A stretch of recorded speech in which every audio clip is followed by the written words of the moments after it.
Hi, that's a video to show you some updates that will be available from version 9.3.0.3230. So what I would like to start with is our deregistration feature that we saw before. What changed is, as you would remember before, there was just this small sign showing up with broken item sign telling that that's registered, but now also there is a new item to say that that patient has been registered and the reason for that and the date that happened. So the registration will be much more tidy. So again, to access the registration option, you have to open the patient first, go to HCR, and then you click CDM, the registration. It won't work here because this patient is not registered anywhere, but then you'll get a prompt to ask you for a reason for that. And again, to show you the different icons, so this broken icon of item that tells you that this condition has been registered, but also there is new item that tells you that patient moved practice, and that's the reason for the registration. Now, the next thing that I've heard is causing problems in some practices is the new way that CDM is acting when it's activated. So if I create a new transaction and I click on CDM, what you notice first is it's calling out to PCRS. That did not happen before, but now anytime you open CDM Mediform, it calls out to PCRS. The reason for that is to avoid situations when the patient, especially if they moved, that they had a recent CDM that HealthOne is not aware of.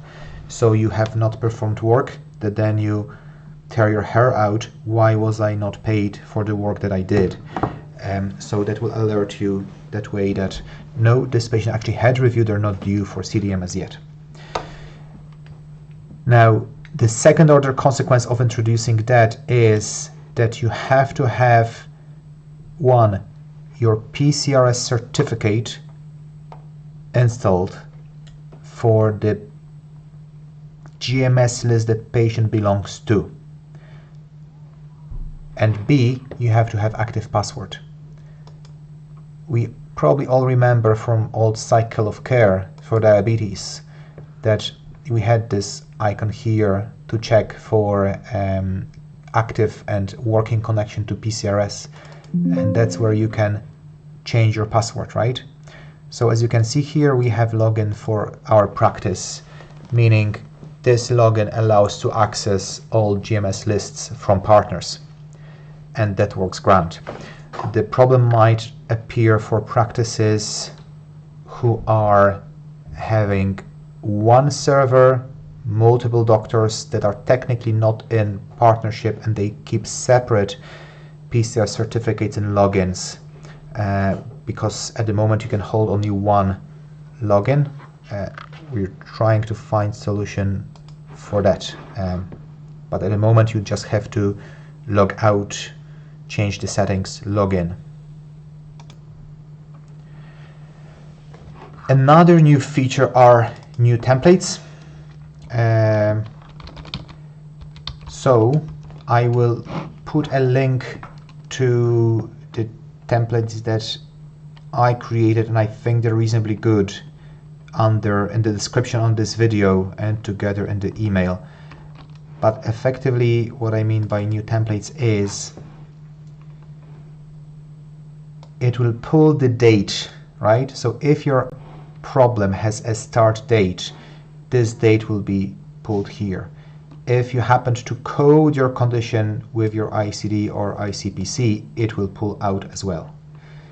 For repeat medications, it will pull date last prescribed. So if you happened to have a legacy medication that was last used 5 years ago, that will have the old date, so that will alert receiving party that either patient is non-compliant or you just forgot to stop it. And then it will also pull the date and type of reaction, both for true allergy and for what you coded as adverse reaction if you stop the drug. So the receiving party were aware of what actually happened when you tried to give this drug to the patient. So that's the layout of that. The signature will be populated automatically. That will be shared if you decide you want to use it. It will also go to your health link referrals, those dates and types of reactions, right? So when you open your HealthLink Mediform, and I'm reminding that you can now just press this button to open the window for referrals, or the shortcut is Ctrl F8. So if we scroll down, you can see that type of reaction has auto-populated here for those drugs. The dates didn't, we have to fix that.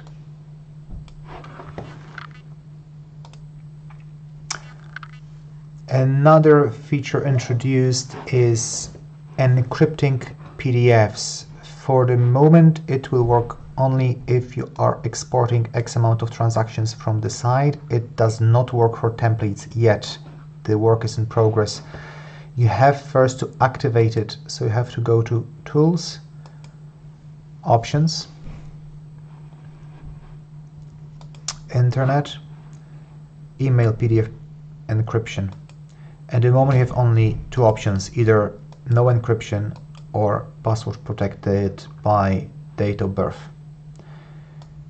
Date of birth will be in format day, month, year. So that's 8-digit without any commas or slashes. So if I decided to send this out, send through direct email, I have this option now. So when I send it out to presumably the patient, if their email gets compromised and their PDFs are leaked, they are kind of protected. It's easy enough password, meaning it's patient's date of birth, but it adds a bit of friction nonetheless.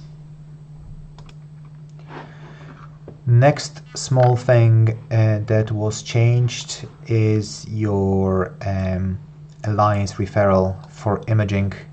It's called version 2 at the moment. It auto-populates most of things, as you can see, including phone number, email if exists. You have to hand select what you're looking for, and for CTs, and I believe particularly CTs with contrast, it will auto-populate the last EGFR from the file as well. So that's one thing less for you to look for when you're doing the referral. Next small thing is COVID Mediform. So on this live example, you can see that patients received quite few of COVID jabs. Now, apparently, for some reason, the COVAX is flooded with incorrect submissions, as patient had primary, meaning first ever COVID vaccines, and out of sudden they are coded again as receiving primary, which is incorrect. They're quite resistant to accept the probably best solution, meaning bidirectional communication, that we can actively in the background check how many vaccines patient got and automatically select the correct phrasing. So we have a tiny bit of help in Mediform designed. So when you select your COVID vaccine and you go forward, you can see the design of which dose you're giving has changed a bit. So the Mediform will automatically look back and see if the patient received the 2 vaccinations initially. And if they did, it will make this primary course inactive, because effectively you're giving a booster, and it will pre-select it. So again, Less clicking, a small improvement, but hopefully useful. Now the last thing I would like to remind you about is the CDM Finder. So get it through analysis and chronic disease management finder. It works kind of well for certain things. For heart failure, it's currently useless. Number one, because heart failure is not CDM condition. Number two, because in the spec that Clanwilliam received, HSE wanted to put everybody who has ischemic heart disease and heart failure to heart failure category, which is factually incorrect. Now, the developers did not want to change that with only my feedback. So if you agree with me that this is stupid, please email them and tell them that this is not fit for purpose. Another use less effectively because of too many false positives ideas that the spec had is that any patient who ever got topical steroid is a possible case of asthma, which is flooding the asthma finder, otherwise useful tool, with many false positives. So if you agree that that's overkill as well, please do email Clanwilliam and tell them that no, that's not worth doing. In terms of atrial fibrillation and type 2 diabetes finder, they're quite good. We went actually in my practice through atrial fibrillation finder, and we were able to identify some patients who either just went through the cracks and we did not pick them up and register them, and also we identified a few patients that we were doing the work but they were not coded properly, so we were paid for 1 or 2 conditions for their ischemic heart disease but not for their AFibs. So worthwhile sitting with your practice manager and going through those to make sure you maximize your revenue.